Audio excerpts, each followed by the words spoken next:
በመላው ዓለም የምትገኙ የወተት ቻናል ተከታታዮች እንደምን አላችሁ? እንደምን ሰነበታችሁ? እንደምን ከረማችሁ? ሰላማችሁ ብዝት ትርፍርፍ ይበል ባላችሁበት። ከኔ ጋር ሁሉ ሰላም፣ ሁሉ መልካም ነው ውዶችዬ። ለወተት ቻናል አዲስ የሆናችሁ ላይክ፣ ሼር፣ ሰብስክራይብ በማድረግ የደወል ምልክቷንም አንድ ጊዜ በመጫን ሌላ ጊዜ የሚለቀቁ ቪዲዮዎች እንዲደርሷችሁ ተመልከቱ። እህት ወንድሞቼ፣ ዛሬ ግጥም ይዤላችሁ ቀርቤያለሁ። የግጥሙ ርዕስ ስደት ይላል። ከነ መጨረሻው ተመልከቱ።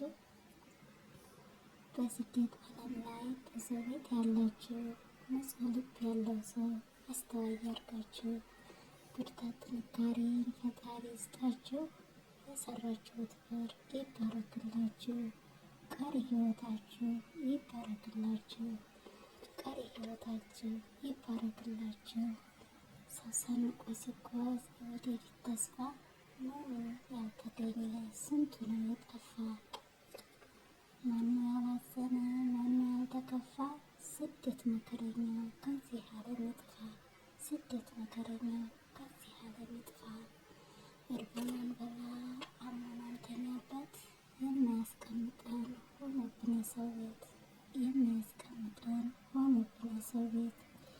ሰዓቱ ደረሰ የምንነሳበት። አንተ አላርም አትጩህ እስኪ እንረፍበት። አንተ አላርም አትጩህ እስኪ እንረፍበት። ትንሽን ኢትዮጵያ በቃ በይን ስደት። ወገናችን ቀርቷል እየደረሰበት። ወገናችን ቀርቷል እየደረሰበት።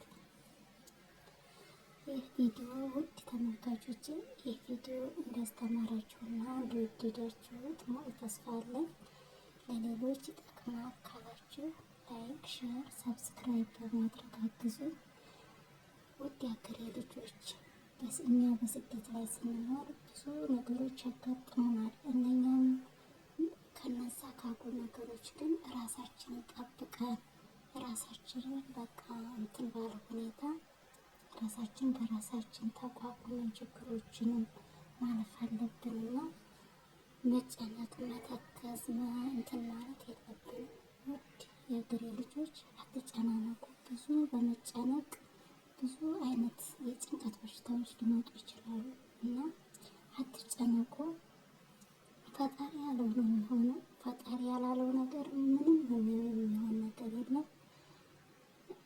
በቃ ብሎን ፈጣሪ በቃ ብሎን ስደት ከስደት ዓለም በቃ ብሎን ወደ ሀገራችን በሰላም በሰላም ከእናት ከአባቶቻችን ከወገኖቻችን ከወንድሞቻችን ከልጆች የሁል ጊዜ ጸሎቴ ነው። ውድ የወተት ቻናል ተመልካቾች፣ በጣም ወዳችኋለሁ፣ በጣም አከብራችኋለሁ።